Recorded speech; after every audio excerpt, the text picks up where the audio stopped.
Seandainya sahabat ternyata ditakdirkan menjadi pemimpin di Provinsi Kalimantan Tengah, apa yang sahabat lakukan untuk mengatasi kesenjangan kualitas pendidikan antara perkotaan dengan pedesaan? Apakah sahabat memulainya dengan kebijakan stimulus tambahan bagi tenaga pengajar agar betah mengabdi di pedesaan? Apakah memulai kebijakan dari persiapan infrastruktur pendidikan seperti bangunan sekolah serta perlengkapan yang layak sesuai dengan kebutuhan pendidikan, atau apakah menyiapkan program beasiswa sekolah gratis? Bisa jadi ada dari para sahabat mengetahui ternyata persoalan pendidikan itu masih terjadi di daerah pedesaan yang ada di Kalimantan Tengah, sehingga wajar panelis pun mengangkat tema kualitas pendidikan karena tuntutannya ialah solusi agar tercapai gerakan wajib belajar 12 tahun.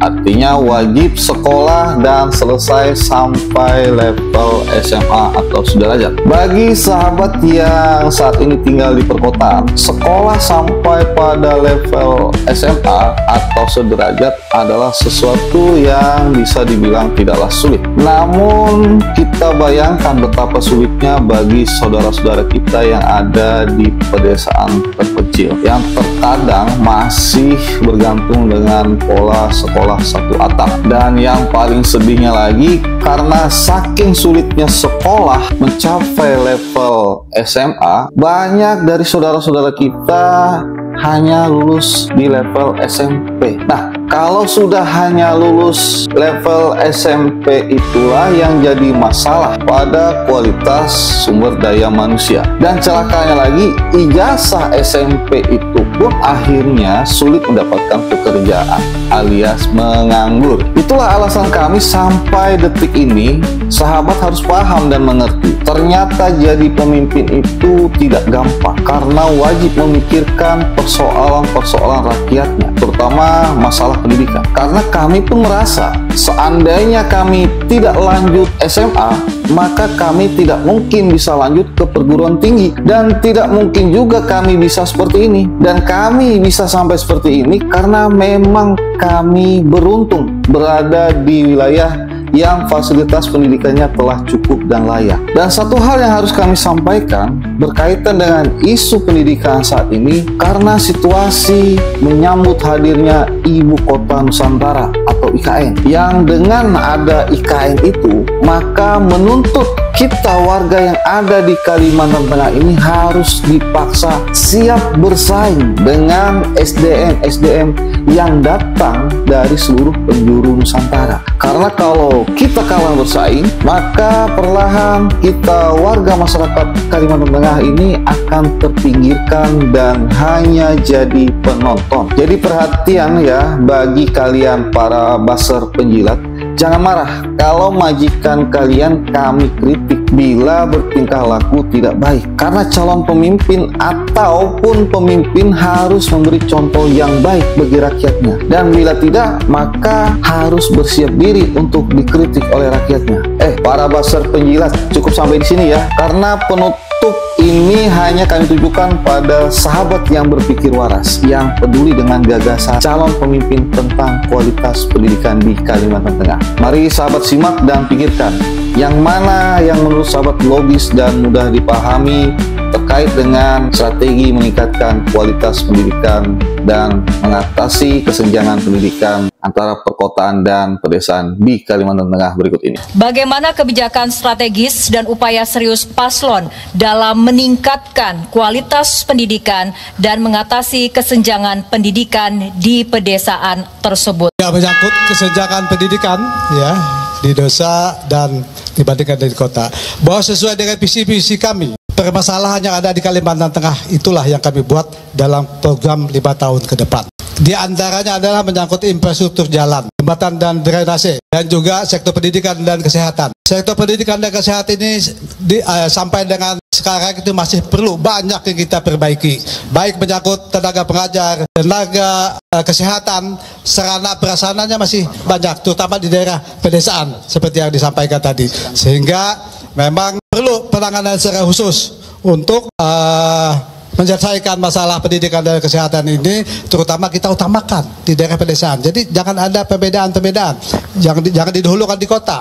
Di pedesaan itu harus lebih didahulukan.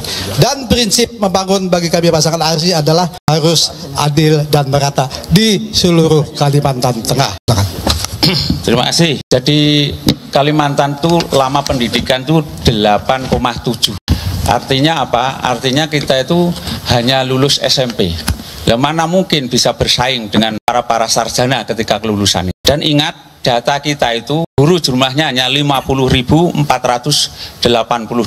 seluruh Kalimantan Tengah. Ya, untuk menjangkau khususnya daerah-daerah terpencil perlu kita ada namanya pendidikan perintis. Bisa kita melibatkan dari instansi-instansi swasta, Muhammadiyah, NU, gereja dan sebagainya, kita bisa datangi di itu. Dan selanjutnya kita harus fasilitasi, yaitu dengan mengandalkan katakanlah yang sekarang harus ada internet dengan sistem daring. Selain itu sehingga kita bisa memanfaatkan sarjana-sarjana yang baru lulus untuk mengajar dan juga dikasih listrik. Kami pasangan 01 mungkin agak berbeda sedikit untuk mengatasi kesenjangan pendidikan antar kota dan pedesaan tadi pertanyaannya.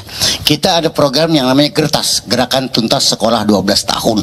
Dan juga beasiswa putra daerah menjadi guru di daerah asal tersebut. Dan kita ada program perbaikan akses jalan menuju sekolah dan mengembangkan pendidikan holistik, inklusif, dan kolaboratif. Yaitu pendidikan menyeluruh yang dapat diakses semua pihak dengan melibatkan stakeholder termasuk pemanfaatan CSR dalam menunjang penyelenggaraan pendidikan. Dan juga Kalteng Provinsi Pendidikan Tinggi. Artinya kita akan memberikan beasiswa kepada putra daerah dari S1, S2, dan S3. Baik, terima kasih. Tentunya mengenai pendidikan kita harus mengikuti anjuran dari kementerian sesuai dengan mandatori yang diharuskan 20% untuk pendidikan di dalam APBD Provinsi Kalimantan Tengah nantinya. Jadi supaya pendidikan ini berjalan dengan lancar, infrastruktur pendidikan ini tersedia dengan baik, dan jalan-jalan yang menuju sekolah-sekolah ini harus terlaksana dengan baik nantinya. Makanya program kami ada infrastruktur. Infrastruktur ini adalah di bidang jalan dan di bidang infrastruktur untuk pendidikan dan lain sebagainya. Terima kasih. Baik, terima kasih.